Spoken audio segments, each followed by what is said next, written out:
ರಾಮಾಚಾರಿಯ ಒಂದು brain dead ಆಗಿದೆ. So ಈಗೆಂದು doctor ಕೂಡ ಖಚಿತಪಡಿಸಿದ್ದಾರೆ. ಹೀಗಾಗಿ ಚಾರು ಏನ್ ಮಾಡ್ಬೇಕು ಅಂತ ಆಕೆಗೂ ಕೂಡ ದಿಕ್ಕೆ ತೋಚ್ತಿಲ್ಲ.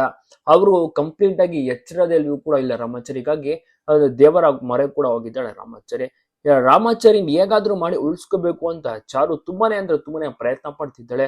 ಆದ್ರೆ ಡಾಕ್ಟರ್ ಬೇರೆ ಈ ರೀತಿ ಹೇಳಿದ್ದಾರೆ, ರಾಮಾಚಾರಿ ಒಂದು ಬ್ರೈನ್ ಡೆಡ್ ಆಗ್ಬಿಟ್ಟಿದೆ, ನಮ್ಮ ಕೈಲಿ ಏನು ಕೂಡ ಮಾಡಕ್ಕಾಗೋದಿಲ್ಲ, ಅವನಿಗೆ ಪ್ರಜ್ಞೆ ಬರೋದಿಲ್ಲ, ಆತನಿಗೆ ಬಹಳಷ್ಟು ರೀತಿಯಲ್ಲಿ ತಲೆಗೆ ಪೆಟ್ಟು ಬಿದ್ದಿರುವಂತ ಕಾರಣ ಎದ್ದೇಳುವಂತ ಸ್ಥಿತಿಯಲ್ಲಿ ರಾಮಾಚಾರಿ ಇಲ್ಲ, ದಯವಿಟ್ಟು ಕೂಡ ನಮ್ಮನ್ನ ಕ್ಷಮಿಸಿ ಬಿಡಿ ಅಂತ ಡಾಕ್ಟರ್ ತಿಳಿಸ್ತಾರೆ. ಆಗ ಚಾರುಗೆ ತುಂಬಾ ಅಂದ್ರೆ ತುಂಬಾನೇ ಬೇಸರ ಕೂಡ ಆಗುತ್ತೆ. ತುಂಬಾನೇ ಎಬ್ಬಿಸಲು ಪ್ರಯತ್ನ ಪಡ್ತಾಳೆ. ಎದ್ದೇಳು ರಾಮಾಚಾರಿ, ನಿನಗೆ ಈ ರೀತಿ ಆಗೋಯ್ತಲ್ಲ, ನಿನಗೆ ಒಂದು ಸ್ಥಿತಿಗೆ ತಂದ್ಬಿಟ್ರಲ್ಲ ಅವರೆಲ್ಲರೂ ಕೂಡ ಅಂತೆಲ್ಲ ಸಾಕಷ್ಟು ರೀತಿಯಲ್ಲಿ ಗೋಳು ಅಂತ ಕಣ್ಣೀರ್ ಹಾಕ್ತಿದ್ದಾಳೆ ಚಾರು. ಚಾರುನ ಒಂದು ಕಷ್ಟ ಅಭಿಮಾನಿಗಳು ಕೂಡ ನೋಡಕ್ಕಾಗ್ತಿಲ್ಲ. ತುಂಬಾನೇ ಜನ ಮರುಗಿದ್ದಾರೆ. ರಾಮಾಚಾರಿಗೆ ಒಂದ್ ಚೂರು ಅಂದ್ರೆ ಚೂರು ಕೂಡ ಪ್ರಜ್ಞೆ ಇಲ್ಲ, ಬೆಡ್ ಮೇಲೆ ಮಲ್ಕೊಂಡಿದ್ದಾನೆ. ಆಸ್ಪತ್ರೆಗೆ ಸೇರಿಸಲಾಗಿದೆ. ಯಾಕಂದ್ರೆ ಒಂದು ಜೈಲಿನಲ್ಲಿ ಸಾಕಷ್ಟು ರೀತಿಯಲ್ಲಿ ಹೊಡೆದ್ಬಿಟ್ಟಿರ್ತಾರೆ. ಆದ್ರೆ ಈ ಕಡೆ ವೈಶಾಖ ಮತ್ತು ಮಾನ್ಯತೆಗಂತೂ ಫುಲ್ ಹಾಲು ಕುಡಿದಷ್ಟು ಖುಷಿ ಆಗ್ಬಿಟ್ಟಿದೆ.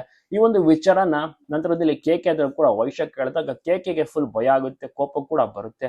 ಸೊ ಈ ರೀತಿ ನನ್ನ ಒಂದು ಅಣ್ಣನಿಗೆ ಸ್ಥಿತಿಗೆ ತಂದ್ಬಿಟ್ರಲ್ಲ, ಬಹಳಷ್ಟು ರೀತಿಯಲ್ಲಿ ಕೋಪ ಕೂಡ ಬರ್ತಿದೆ. ನೋಡ್ಬೇಕಿದೆ ಏನ್ ಮಾಡ್ತಾನೆ ಒಂದು ಕೇಕ್ ಏನಾದ್ರೂ ಅಣ್ಣನಿಗೆ ಸಹಾಯವನ್ನ ಮಾಡ್ತಾನ. ಚಾರು ಅಂತೂ ಈಗ ಒಂಟಿ ಆಗ್ಬಿಟ್ಟಿದ್ದಾಳೆ. ಹೇಗಾದ್ರೂ ಮಾಡಿ ಗಂಡನನ್ನ ಉಳಿಸ್ಕೋಬೇಕು ಅಂತ ಬಹಳಷ್ಟು ರೀತಿಯಲ್ಲಿ ಪ್ರಯತ್ನವನ್ನು ಕೂಡ ಪಡ್ತಾ ಇದ್ದಾಳೆ.